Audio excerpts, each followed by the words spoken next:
Hey guys, how's it going? Kyra here with another Infinite Magicraid video. And in today's video, I want to talk about, do I regret my Mythic choice? And if you guys have been following the channel, the character I ended up picking as my first Mythic was Ben Austin. And after using him for, I want to say about 2 to 3 weeks now, do I regret him? And at this point, absolutely not. I think he's fantastic. I think he's, as a Mythic choice, I think he deserves his reputation as being a top 2, maybe top 3 pick when it comes to your first Mythic character. And not just picking him, but going all the way and getting him to exclusive 3. So I haven't got him exclusive 3 yet, obviously. I'm only exclusive 1.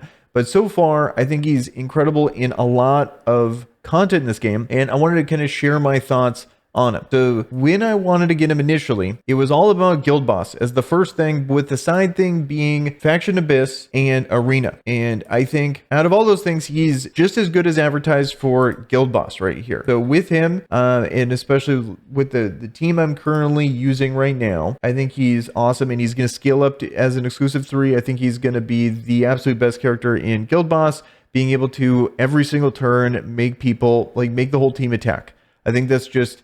There's no other character that comes close to that in how useful that is. He's just going to be spamming his ultimate the entire encounter. Super sick. And I'm looking forward to his exclusive 3 there. And being able to finally one key this. Really cool. Wouldn't be able to do it without Ben Austin, in my opinion. At least with the characters I have now.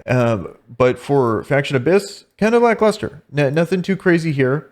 He is nice in the sense that he's reducing cooldowns. And he calls people into attack. But it's not crazy. Mainly when it comes to this, it's more about wanting to survive, and he doesn't really provide that much survivability. The only thing he's really doing is just expediting more damage. And yes, he is providing survivability with his A2, but it's so inconsistent that it's hard to rely on. And for consistent runs and stuff like that, trying to progress in stage 24, it doesn't really work too well. And then on the boss does so much damage that he, like the boss could crit for like 500,000 health. If anything, I'd want just more shields or something like that to be able to bring into this, and he doesn't provide that.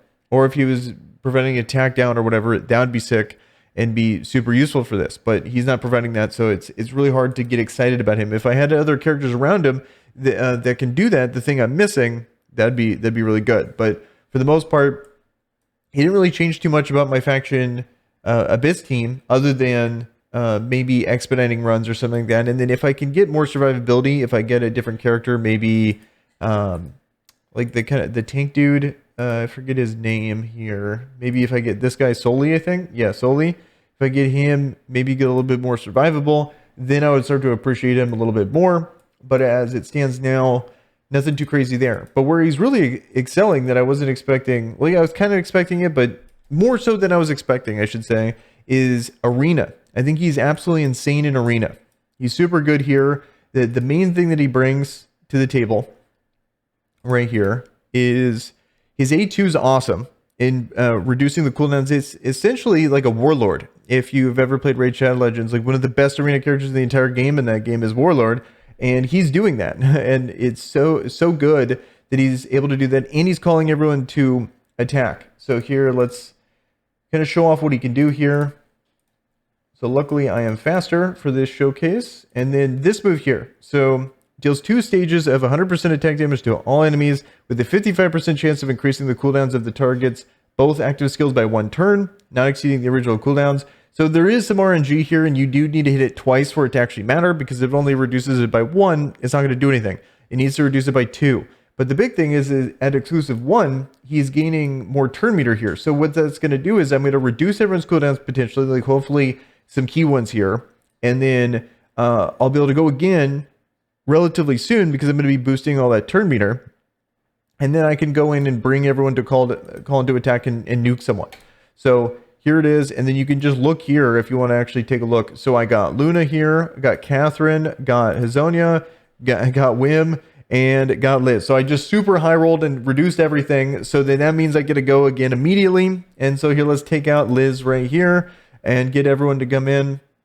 And so then like it's just pretty awesome when it actually works out like that. So then we'll just snipe her. They can't do anything for an entire turn, so we just get free reign to just be able to pop off, kill the Luna there. And then here, let's actually, we'll do it again.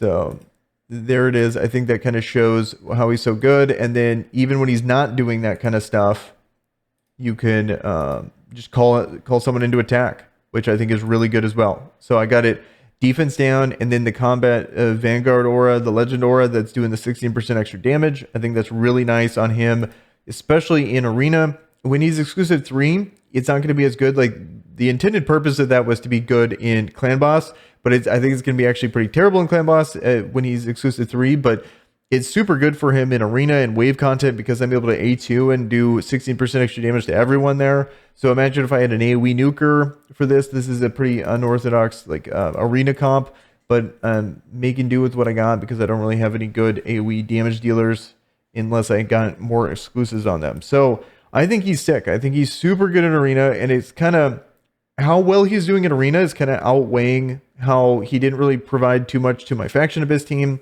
but mainly got him for guild boss, super good there, really good in arena, and I'm kind of focusing more on arena just because of how important it is to be able to keep your stats up here, to be able to progress through content.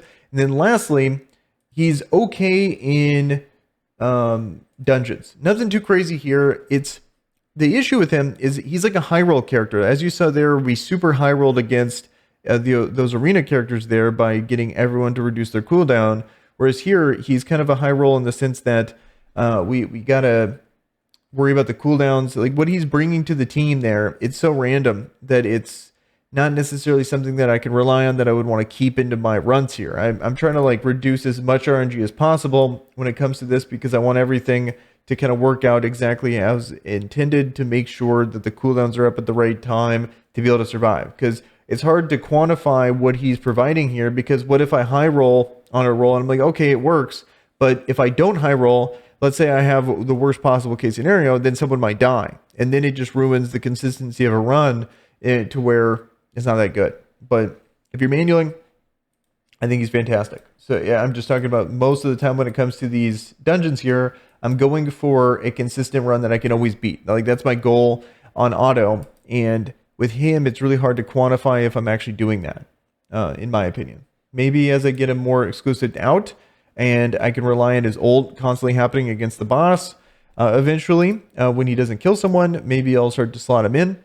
But as it stands now, I am not using him in my dungeon teams. So that's pretty much my thoughts on Ben Austin here. He's sick. Now that they've improved the guild boss and they made a whole nother one, the amount of progress that you can make here, it's going to take a very long time to like be able to 2-key this, let alone be able to 2-key level 6. Like not even the like the big whales haven't been able to do this. So you know, like some of them have, but not all of them. To give you an idea of just how hard this is. So it's like getting a character that's good here, best rewards in the game, hardest content in the game, and he's S tier in that. That alone, in my opinion, made it worth it to be able to go for him. So I definitely don't regret it. That's my thoughts on him so far here on Ben Austin. Curious to hear your guys' thoughts on which mythic you chose, and do you regret that mythic? Would you have gone a different order? I'm curious how everyone's thinking about it, because it used to all be about what's my first mythic going to be, but now it's about that time to where people have gotten their first mythics and have gotten to use them for a bit, and I'm curious what people think about it. That's going to do it for this video, guys, and with that, guys, I'm out of here. Peace.